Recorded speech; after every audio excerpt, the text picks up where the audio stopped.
आणि आता या बुलेटिनमध्ये टॉप 9 न्यूज बघूया। सुरुवातीला राजकीय बातम्या। राष्ट्रवादीमधील बड्या नेत्याकडून पवारांकडे पार्थ पवारांची तक्रार, सूत्रांची टीव्ही9 मराठीला माहिती। अजितदादांच्या राष्ट्रवादीमधला अंतर्गत संघर्ष आता पवारांच्या कोर्टात।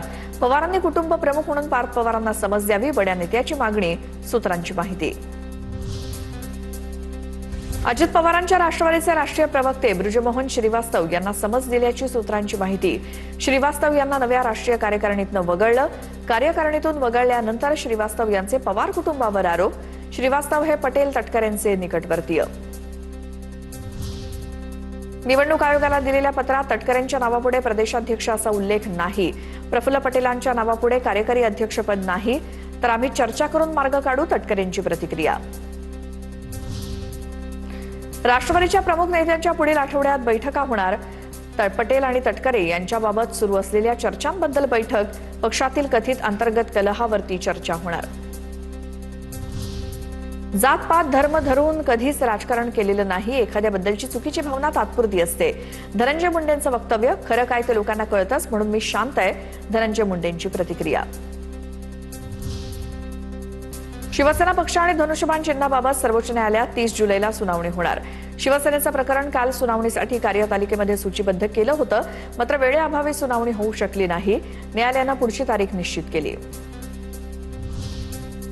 रुपाली चाकणकरांच्या गुवाहाटी दौऱ्यावरनं दमानियांकडून संशय व्यक्त। 28 ऑगस्ट 2021च्या दौऱ्यात किती लोक होते, पोलिसांनी याचा तपास करावा, दमानियांची मागणी। मनोज जरांगेंकडून मराठा आरक्षणासाठी आंदोलनाची घोषणा। आज पत्रकार परिषद घेऊन आंदोलनाची तारीख ठरणार। शिंदे समिती रेकॉर्ड शोधत नसल्याचा जरांगेंचा आरोप।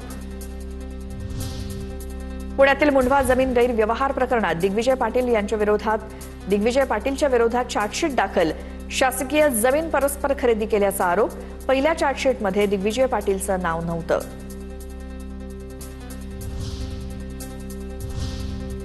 आता टॉप 9 मोठ्या बातम्या बघूयात। जेलमध्ये असूनही भोंदूखरातची कमाई सुरू। नाशिकच्या रिंग रोड प्रकल्पाच्या भूसंपादनातनं भोंदूखरातला 3 कोटी मिळणार।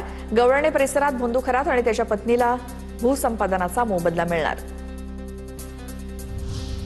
पंतप्रधान नरेंद्र मोदी नेदरलँड्सची राजधानी एम्स्टरडॅममध्ये पोहोचले। भारतीय समुदायाच्या नागरिकांकडून मोदींचं उत्साहात स्वागत। आज भारत आणि नेदरलँड या देशांमध्ये काही महत्त्वाचे करार होणार। परदेशी प्रवासावरती कोणताही अतिरिक्त कर नाही। खासगी वृत्तवाहिनीनं दिलेली माहिती खोटी। परदेश प्रवासावरती निर्बंध लादण्याचा प्रश्नच उद्भवत नाही, पंतप्रधान मोदींकडून स्पष्ट। साध्वी प्रज्ञा ठाकूर यांच्यावर आरोप होते त्या जेलमध्ये गेल्या आणि भाजपनं त्यांना उमेदवारी देत खासदार केलं। TSS प्रकरणात आरोपी सिद्ध न होताच घर का पाडण्यात आलं? इस्लाम पक्षाचे अध्यक्ष आसिफ शेख यांचा सरकारला थेट सवाल। नीट पेपरफुटी प्रकरणाचा मास्टरमाइंड सीबीआयच्या ताब्यात। लातूरमध्ये सीबीआयचा तपास आणखी सुरू। PV कुलकर्णी NTA साठी पेपर सेट करायचं काम करायचा, त्यानं नंतर पेपर फोडला, तपासात समोर। नीट परीक्षा रद्द झाल्यामुळे 3 विद्यार्थ्यांनी टोकाचं पाऊल उचललं। नैराश्याच्या भरामध्ये 3 विद्यार्थ्यांच्या आत्महत्या। दिल्ली, राजस्थान आणि गोव्यामध्ये विद्यार्थ्यांनी आत्महत्या केल्याची माहिती समोर। पिंपरी चिंचवडमध्ये लॉरेन्स बिश्नोई गँगकडून गोळीबार। दुचाकीवरून आलेल्या दोघांनी एका फर्निचर मॉलवरती 5 ते 6 गोळ्या झाडल्या। फर्निचर मॉलचा मालक अशोक नैन ड्रग्ज तस्कर असल्याचा बिश्नोई गँगचा दावा। राज्यातील वरिष्ठ IPS अधिकाऱ्यांच्या बदल्या। तेजस्वी सातपुते पुणे गुन्हे शाखेच्या अप्पर पोलीस आयुक्तपदी, तर मनोज कुमार शर्मा मुंबईचे कायदा आणि सुव्यवस्था विभागाचे नवे सहपोलीस आयुक्त। सत्यनारायण चौधरींची वाहतूक विभागात बदली। भारताची खाद्यतेल आयात मागील 6 महिन्यामध्ये 14% वाढली। आयातीवरील खर्चात देखील 19% वाढ। आयातीचा खर्च 87,000 कोटी रुपयांवर। नेपाळमधून रिफाईन तेलाच्या आयातीत वाढ।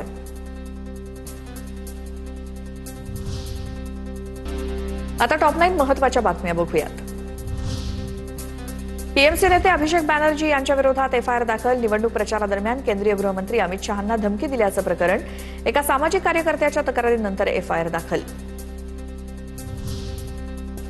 सिंहस्थ कुंभमेळ्यासाठी साधुग्रामची 367 एकर जागा कायमस्वरूपी संपादित होणार। 283 एकर जागा संपादनासाठी तब्बल 2267 कोटी रुपयांच्या निधीला मंजुरी। यापूर्वी 14 एकर जागा संपादित केली होती। आता संपूर्ण जागा प्रशासनाच्या मालकीची होणार। नागपूर विद्यापीठ आणि MIDC कौशल्य विकास केंद्रामध्ये सामंजस्य करार. विद्यार्थ्यांना आता प्रत्यक्ष औद्योगिक प्रशिक्षण मिळणार. एज्युस्पार्क मार्फत विद्यार्थ्यांच्या सॉफ्ट स्किल्स आणि व्यक्तिमत्व विकासावरती भर दिला जाईल.